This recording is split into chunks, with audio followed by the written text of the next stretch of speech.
კიდევ ერთი რაღაცნაირად ამის გაგრძელება არის, მაგრამ ეხლა კარგად გვახსოვს მაშინ რაც ხდებოდა ტელევიზიებში, პრაქტიკულად მიდიოდა პირდაპირ ეთერში გადაცემა, რა წარმატებებს აღწევს ქართული ჯარი, დავიბრუნოთ ეს სოფელი, ის სოფელი, ეს დასახლებული პუნქტი, ის სიმაღლე ავიღეთ, მოსახლეობას რაღაცნაირად იმედიანად იყო რა, ეხლა მაშინ ასეთი ინფორმაცია ყველას არ ქონდა მობილური ტელეფონი, ეხლა მეტი ეს კავშირები მაშინ ესე არ იყო, თანაც ჩახშობა მიდიოდა სერიოზულად ამ კავშირების და მოსახლეობა იყო მშვიდად, როცა ამ ტელევიზორებს უყურებდნენ.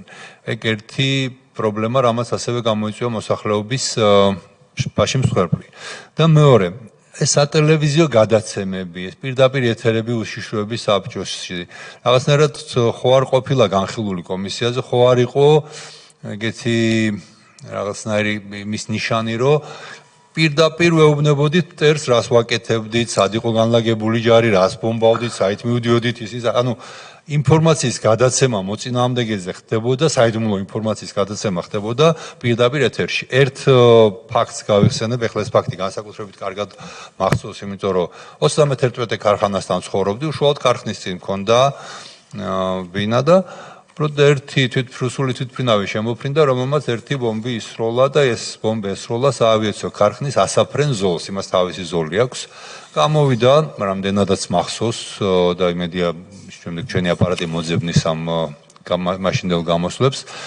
კახა ლომაია, ალექსანდრე ლომაია, ორი სახელით არის ადამიანი, უშიშროების საბჭოს მდივანი იყო მაშინ და პირდაპირ ეთერში დასცინა რუსებს, რომ ეს ამიზნები არ უარგათო, 20 მეტრი მარჯვნივ თუ მარცხნივ ააცილესო და შემოფრინდა ნახევარსაათში თვითმფრინავი და შესაბამისად მარჯვნივ თუ მარცხნივ 20 მეტრით დაარტყა და ის ზოლი ააფრინდა. ესეთი პირდაპირი კორექტირება მოწინააღმდეგის ცეცხლის. რუსები რო იტყვიან ნავოდკების მიცემა, განიხილეთ თუ არა კომისიის ხდომას და თქვენი აზრით, როგორც აი კომისიის ხელმძღვანელის, არის თუ არა დასჯადი ესეთი ღალატი პირდაპირ ეთერში. მოდი ასე ვთქვათ, მოდი ასე ვთქვათ რა, ძალიან მარტივად გიპასუხებთ მაგ თემაზე.